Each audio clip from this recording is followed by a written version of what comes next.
है real numbers, उसको मैं आगे बढ़ाने जा रहा हूँ। रियल नंबर्स चैप्टर का जो कॉन्सेप्ट है मैंने इसका बेसिक पिछली ऑनलाइन क्लास में बताया था, जिसमें हमारे को नंबर सिस्टम के बारे में थोड़ा नॉलेज लेना था। तो नंबर सिस्टम में सबसे पहले जो ग्रुप्स बने हुए होते हैं नंबर्स के, natural number, whole number, integers, rational numbers, irrational numbers, और उसके लास्ट में मैंने बताया था रियल नंबर्स क्या होते हैं। तो उस जो हमारा 10th क्लास का टॉपिक है ये उसी रियल नंबर से स्टार्ट होता है। हालांकि नंबर सिस्टम अपने पास पिछली कई क्लासों से स्टार्ट होता आया है, तो हमारे पास जो 10th क्लास में हम स्टडी करेंगे वो रियल नंबर्स के बारे में पढ़ेंगे। तो मैं वापस रिपीट करने जा रहा हूँ कि रियल नंबर होते क्या बच्चों। तो रेशनल और इरेशनल जो नंबर्स होते हैं इनको ही सम्मिलित रूप से क्या कहा जाता है, real numbers. Rational and irrational numbers are known as real numbers. अब इसमें देखिए एग्जाम्पल देने की बात करें तो 1/2, 3/4 ये तो रेशनल नंबर हो गए, 0.1 ये सभी रेशनल नंबर है, और ये हमारे पास √2, √3, √5 ये इरेशनल नंबर है। तो इस चैप्टर में हम इनके बारे में पढ़ेंगे, रेशनल नंबर और इरेशनल नंबर। संक्षिप्त में बताना चाहता हूं, स्टार्टिंग में हम थोड़े रेशनल नंबर्स जो है उनके बारे में डिस्कस करेंगे, जिनमें हमारे पास एक थ्योरम आती है, और थ्योरम का नाम है यूक्लिड डिवीजन लेमा। यूक्लिड एक मैथमेटिशियन था, उन्होंने एक प्रोसेस दी, अपनी एक थ्योरम दी। वो थ्योरम क्या दी, आइए हम उसके बारे में पढ़ते हैं।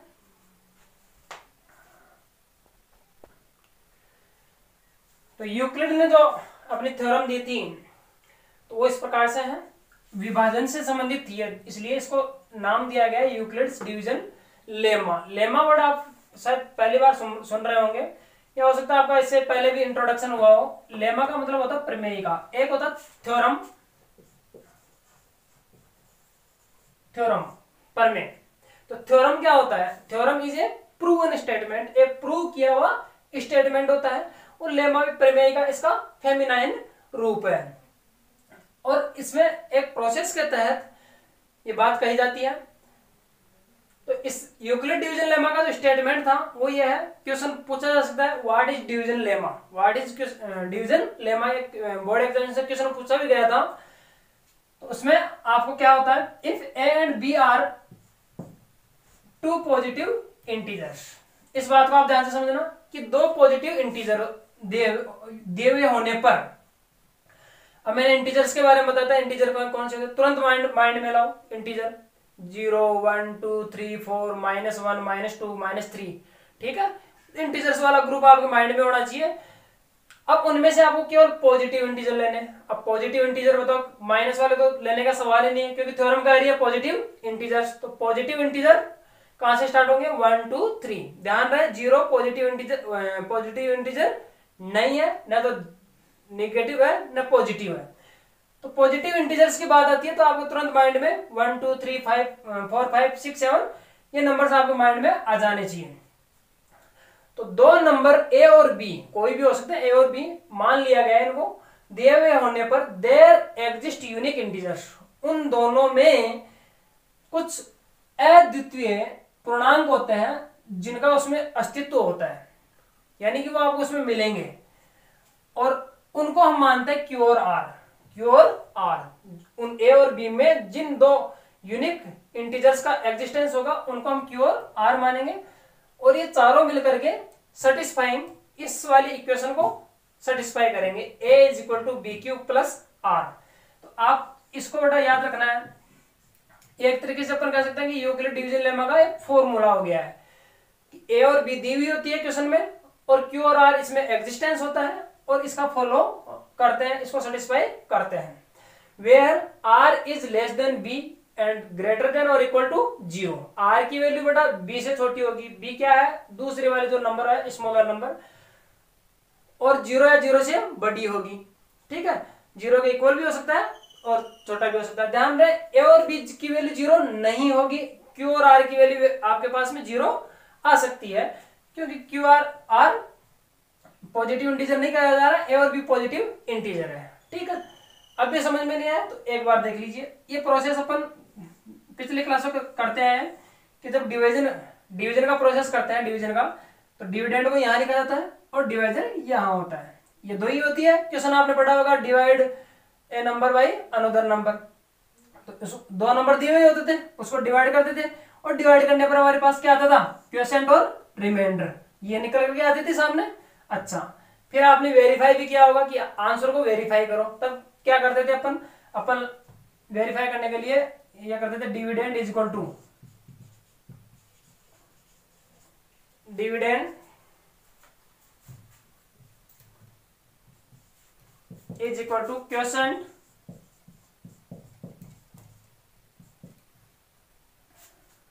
Into divisor plus remainder. इसमें हम वैल्यूज पुट करके हमारे आंसर की वेरीफाई किया करते थे कि हमारा आंसर राइट है या रॉन्ग है। तो यूक्लिड ने भी इसी को पकड़ा है, केवल चेंज किया है। अब डिविडेंड जो ए और बी जो नंबर दिए हुए होते हैं, ए और बी क्वेश्चन में दिए हुए हैं दो नंबर, तो ए बिगर नंबर होगा और बी स्मॉलर नंबर होगा। तो दो नंबर दिए हुए हैं, बड़े वाली संख्या को ए मानना है और छोटी वाली को बी मानना है। तो जो बड़ी वाली होगी वो हमारा डिविडेंड होगा। तो डिविडेंड कौन होगा, ए यानी बिगर नंबर, और क्वोशिएंट हमारा क्यू हो गई, और डिवाइजर है वो बी होगा, यानी बी को आपको क्या मानना है, डिवाइजर।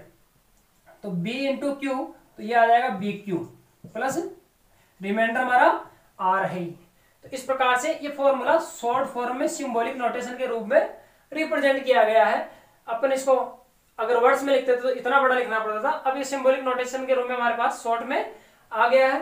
तो आपको A is equal to B Q plus R ये याद रखना है, और इसकी कंडीशन ये है, आप चेक कर लेना कि आर की वैल्यू जो आएगी, रिमाइंडर जो आएगा वो इस बी से छोटा आएगा जो क्वेश्चन में गिवन होगा, और 0 या 0 से बड़ा होगा। ठीक है, तो ये आपके पास यूक्लिड डिवीजन लेमा का स्टेटमेंट था, और इसका ये फॉर्मूला था, आपको इसको माइंड में रखना है। हम अगर एग्जांपल की बात करें तो आपके पास एक डिवाइड करके देखते हैं।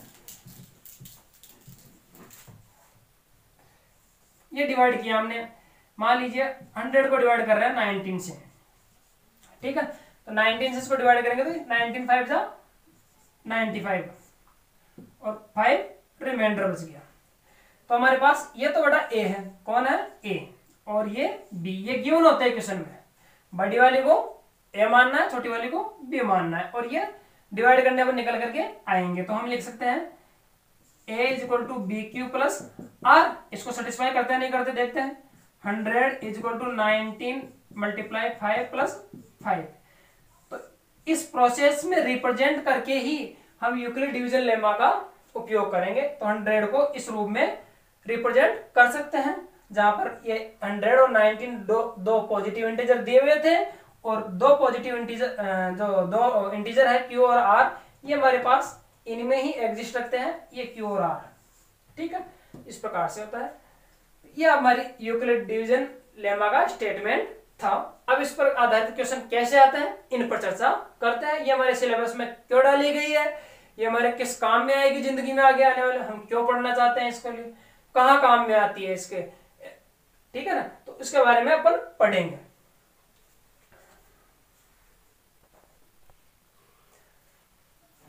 तो यूक्लिड डिवीजन लेमा की सहायता से हम एचसीएफ फाइंड कर सकते हैं। ठीक है, एचसीएफ जब दो नंबर गिवन हो तो उसका एचसीएफ कैसे फाइंड कर सकते हैं, इसमें यूक्लिड डिवीजन हमारा एल्गोरिथम हेल्पफुल है।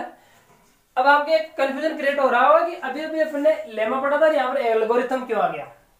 एल्गोरिथम ये क्या होता है, जब बच्चों कोई प्रोसेस स्टेप्स में चलता है तो वो स्टेप्स का जो सीरियल वाइज जो सीक्वेंस होता है उसको एल्गोरिथम बोलते हैं।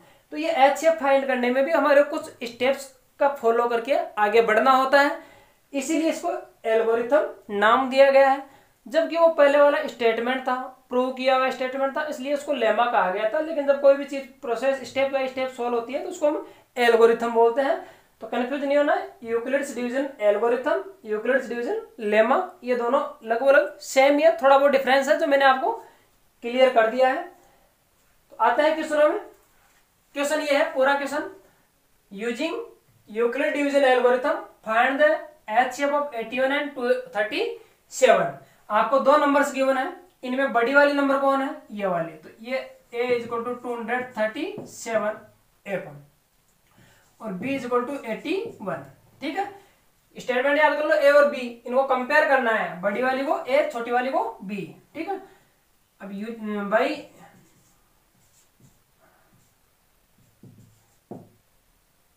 यूक्लिड्स डिवीजन एल्गोरिथम आपको ये मेंशन करना कंपलसरी है।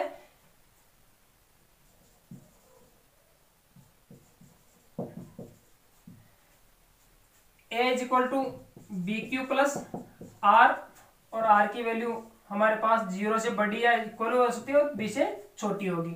अब इसमें वैल्यू पुट कर दीजिए 237 इज इक्वल टू 81। अब यहाँ पर हमारे पास दो नंबर हम निकल करके लाएंगे, इसके लिए इसको इससे डिवाइड करना पड़ेगा। ये हमारा डिविडेंड है, इधर देख लीजिए ये 237 और ये 81, इससे इसको डिवाइड करना है बच्चों। तो 81 को कितने से मल्टीप्लाई करूं कि ये 237 आ जाए या फिर इससे कम रहे, अधिक नहीं होना चाहिए। उस कंडीशन में अगर अपन 3 टाइम मल्टीप्लाई करते हैं 3 टाइम, तो 3 1 जा 3 और ये ज्यादा चला गया बच्चों, तो कितने टाइम जाएगा 2 टाइम, ये 2 टाइम जाएगा तो 2 और 16, तो रिमाइंडर हमारे पास बच गया 5 और 7 75। तो क्यों क्वेश्चन कितना है 2, इसको हम यहां लिख देंगे ये 2 और हमारा 75। ये बच्चों पहला स्टेप हो गया। कौन सा हो गया? First step. अब आपको लाइन खाली छोड़ करके सेकंड स्टेप में एंटर करना है। अब सेकंड स्टेप में क्या होगा, ये जो हमारा था ये हमारा यहां आ जाएगा। ठीक है, 81 यानी ये हमारे लिए अब डिविडेंड बनेगा और ये जो रिमाइंडर था ये हमारा डिवाइजर बनेगा 75। ठीक है, ये यहां आ जाएगा, ये ध्यान रखें। अब वापस वही प्रोसेस करना है, इससे इसको डिवाइड करना है 81 को 75 से। इसको यहां पर भी देख लीजिए, तो ये 1 टाइम डिवाइड जाएगा 75 और कितना रिमाइंडर बच गया 6, तो हम यहां लिख देंगे 1 और ये 6। ठीक है, अब थर्ड स्टेप में चलते हैं। ये प्रोसेस तब तक चलता रहेगा जब तक कि यहां पर 0 ना आ जाए रिमाइंडर। तो देखिए आगे वाला स्टेप देखते हैं, मैं इसको इरेज कर रहा हूं। थर्ड स्टेप में जब अपन जाएंगे तो अब ये जो 75 है ये यहां आ जाएगा और ये यहां आ जाएगा। ठीक है, तो मैं उधर ले रहा हूं, तो 75 इज इक्वल टू ये हमारे पास 6 यहां आ गया।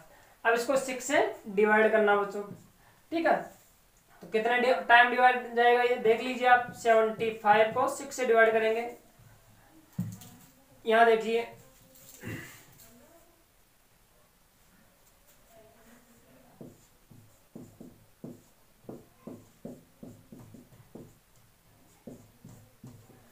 तो 12 टाइम डिवाइड किया तो हमारे पास ये 12 क्वेश्चन हो गया और प्लस रिमाइंडर कितना बच गया 3। बच्चों अभी भी हमारे पास रिमाइंडर 0 नहीं आएगा, तो इस प्रोसेस को आगे प्रोसीड करना पड़ेगा हमारे को।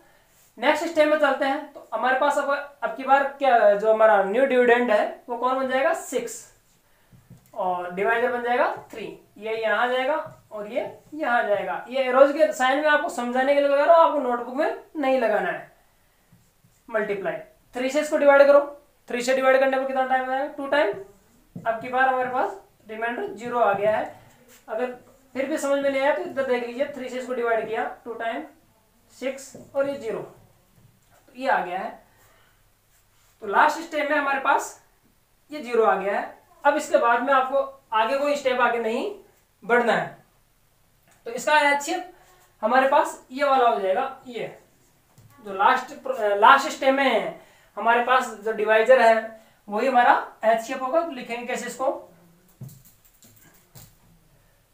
सो एचसीएफ ऑफ की जगह आपको ब्रैकेट यूज कर सकते हैं 81 एंड 237, एंड की जगह आपको कॉमा यूज करना है, इज इक्वल टू 3। ये हमारा आंसर हो गया। इस प्रोसेस के माध्यम से हम उनका प्रोसेस फाइंड कर सकते हैं। तो ये हमारे पास प्रोसेस हो गया है एचसीएफ फाइंड करने का। किसकी हेल्प से? यूक्लिड डिवीजन एल्गोरिथम्स के माध्यम से आपको 2 नंबर्स दिए हुए होंगे। तो उम्मीद करता हूं आपके पास ये आ गया होगा। ये नंबर्स आपके पास चेंज होते रहेंगे, ये प्रोसेस करना है। ठीक है, अगर इससे भी आपको बिल्कुल जो वीक पोजीशन में बच्चे हैं उनके लिए ये मेथड बता रहा हूं कि अगर ये मेथड समझ में नहीं आया तो आप इससे भी कर सकते हो।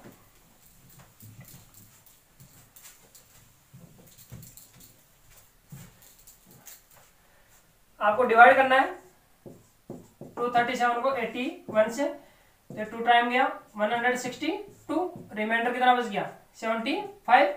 तो अब 75 से इस 81 को डिवाइड करेंगे, इस 81 को यहां लिख लेना। अब ये 175, ये 6 आ गया, अब 6 से डिवाइड करेंगे 75, अब 75 से इसको डिवाइड करेंगे तो 12 टाइम ये, और ये 3 रिमाइंडर बच गया, फिर इससे डिवाइड करेंगे तो हमारे पास कितना आ जाएगा, इसको यहां लिखेंगे तो 2 टाइम और ये 0। ठीक है, इस प्रकार से ये आ गया है। तो लास्ट जो हमारा डिवाइजर है ये हमारा आंसर होगा। ठीक है, so HCF of 81 and 237 is equal to 3 answer. तो ये हमारा प्रोसेस हो गया HCF फाइंड करने का। तो उम्मीद करता हूँ क्वेश्चन समझ में आ गया होगा। आगे इसके बाद हम नेक्स्ट क्लास में पढ़ेंगे।